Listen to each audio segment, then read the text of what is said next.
Olá, meus amigos, como é que vocês estão? Espero que vocês estejam bem. Amor Imaculada sempre, viva Cristo Rei. Mais uma série de vídeos aqui no canal. Desta vez fazer os vídeos sobre os sacramentos da Igreja Católica. E começar pelo primeiro deles, que é o batismo. Sacramento este também que causa muita divergência entre nós e os nossos irmãos separados. Mas aqui eu vou focar no batismo católico, e para fundamentar a importância desse sacramento, hoje eu estou com a Bíblia da tradução Vulgata, pelo Padre Mato Soares, excelente Bíblia. E bora pro vídeo. Tá, por que a gente precisa ser batizado? Primeiramente, para que a gente seja purificado do nosso pecado, né, do pecado original. E também, com isso, né, quando a gente é batizado, a gente morre para o mundo e nasce para uma nova vida, uma vida de graça. E depois vai ser o desafio de nos mantermos nela. Então aqui, as leituras que eu deixo para vocês, para o vídeo não ficar muito longo, que estão aí em tela, que está em Romanos capítulo 6, versículo de 2 a 4, João, capítulo 3, de 2 a 5, e o Salmo 50, versículo 5, ou seja, o 50 para a tradução da Vulgata. Quem tem a tradução hebraica, por exemplo, a Bíblia do Peregrino, uma tradução hebraica, é o Salmo 51. Na verdade, vale a pena recitar aqui o versículo 5 do Salmo 50, que diz o seguinte, porque isso vai ser importante mais para frente no vídeo. Porque eu conheço a minha maldade e meu pecado está sempre diante de mim. Guardem isso porque vai ser interessante para o próximo assunto do vídeo. O segundo ponto deste vídeo é: o batismo só é válido se for por imersão?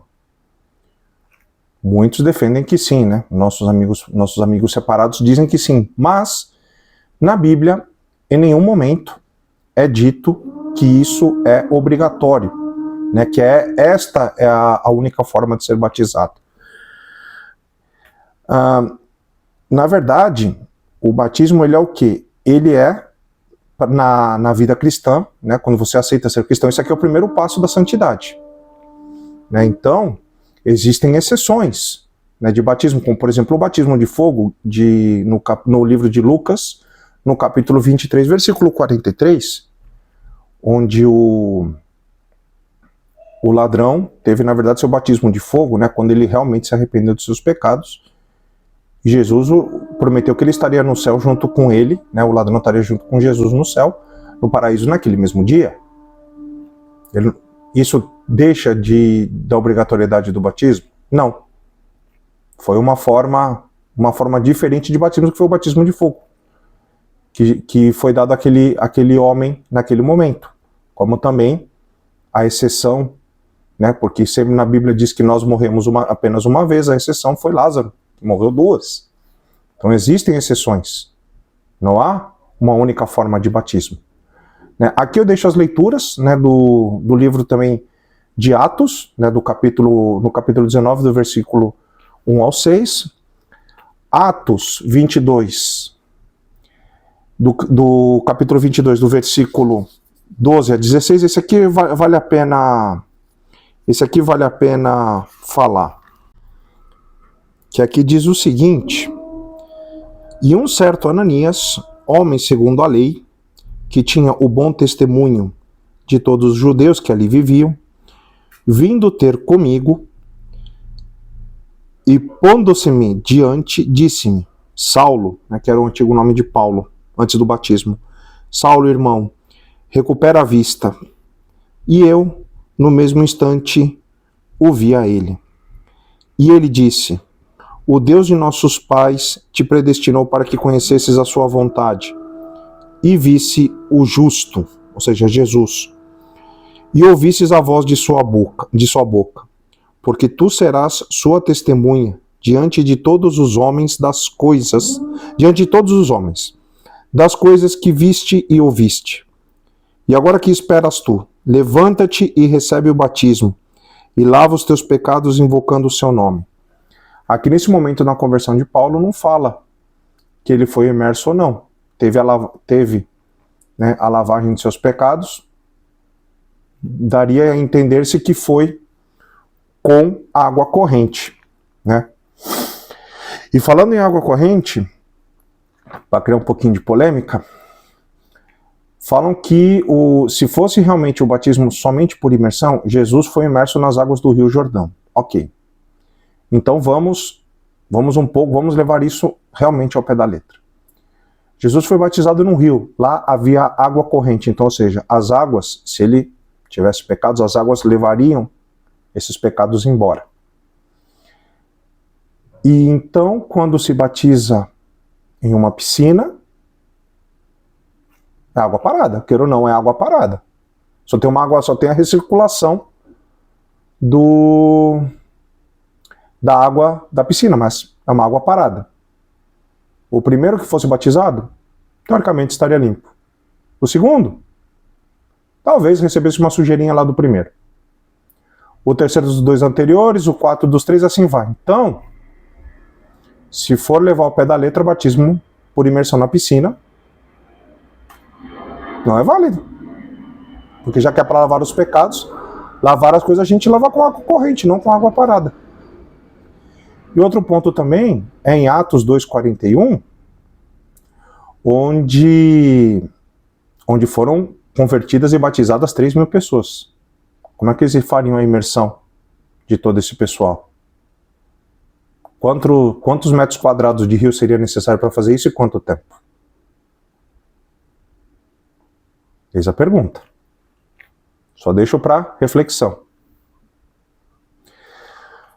Outro aqui também, outro ponto que nos difere dos nossos irmãos separados. Tem uma faixa etária para ser batizado? Por exemplo, os batistas não batizam criança porque eles acham que a criança ainda não tem o discernimento, não tem o conhecimento. Então, ou seja, na criação do teu filho, ele vai ter que discernir o que é bom para ele. Você não vai ditar o caminho. É isso. Se ele aceitar Jesus, batiza. Se não aceitar Jesus, tá certo também. Nós, como pais católicos, temos a obrigação de batizar os nossos filhos para limpá-los da mancha do pecado original. Quanto antes, melhor. Logicamente, não vou falar que logo depois que nasceu vá batizar o seu filho, mas quando for possível, leve-o o mais rápido para poder fazer isso. Por quê? Só existem duas pessoas nesse mundo, tempo e espaço, que não tinham pecado original. A Virgem Maria, Nossa Mãe Santíssima e Jesus Cristo. Os demais, todos temos o pecado original, então esse é o primeiro pecado que deve ser limpo. E esse pecado é limpo com o batismo. As leituras que eu deixo aqui é em Atos, capítulo 16, versículos 14 e 15, Colossenses, capítulo 2, versículo 11 e 12, e de novo, esse aqui do Ato dos Apóstolos, capítulo 2, versículo de 36 a 39. Eu vou ler aqui a parte no livro de Atos, do capítulo 16 e do capítulo 2. No capítulo 16, no versículo 11, diz o seguinte, no versículo 14, desculpa, capítulo 16, versículo 14. A partir do 14, né? 14 e 15. E uma mulher chamada Lídia, da cidade dos Tiatirenos, que negociava em púrpura, temente a Deus, ouvi-nos. E o Senhor abriu-lhe o coração para atender aquelas coisas que Paulo dizia. E tendo sido batizada ela e sua família, fez este pedido dizendo: se julgais que eu sou fiel ao Senhor, entrai em minha casa e ficai nela. E forçou-nos a isso. Então, ou seja, se uma família não tem crianças, eu não sei o que é família. sinceramente. E para fechar, né, nosso lindo e maravilhoso capítulo 2 do livro de Atos, que é a descida do Espírito Santo. Isso aqui é um ponto importante também, né? O capítulo 2 de Atos, ele fala exatamente da descida do Espírito Santo em Pentecostes, ou seja, quando muitas pessoas foram batizadas com a descida do Espírito Santo. Então, ou seja, foi uma efusão. O Espírito Santo, eles não foram imergidos no Espírito Santo, eles foram banhados, né, pelo Espírito Santo. Então, também é a se pensar. Então, aqui, para finalizar, antes de concluirmos, né, diz aqui o seguinte, no versículo, a partir do versículo 36, perdão. Saiba, pois, toda a casa de Israel, com a maior certeza que Deus constitui o Senhor e Cristo a este Jesus, a quem vós crucificastes. Depois que ouviram estas coisas, ficaram compungidos no seu coração e disseram a Pedro e aos demais apóstolos. Ou seja, eles ficaram com essa vontade, né, com essa dúvida. O que devemos fazer, irmãos? Pedro então disse-lhes, fazei penitência e cada um de vós seja batizado em nome de Jesus Cristo para a remissão de vossos pecados, e recebereis o dom do Espírito Santo. Porque a promessa é para vós, para vossos filhos e para todos os que estão longe da salvação, para quantos o nosso Deus chamar para si. Ou seja, a promessa para nós, para nossos filhos e todas as nossas gerações vindouras.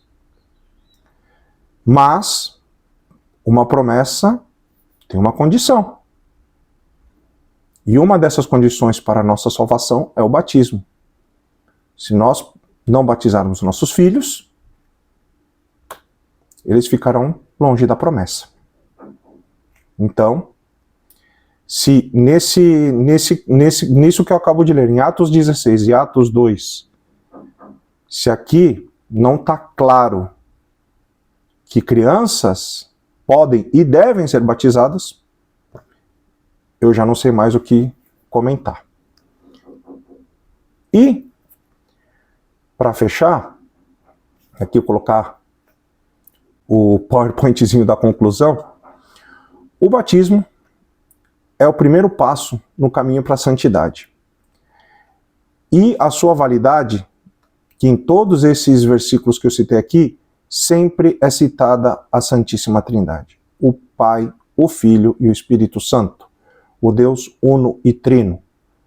Porque sem o Pai não há o Filho, sem o Filho não há o Pai, e sem os dois não há o amor, que é o Espírito Santo.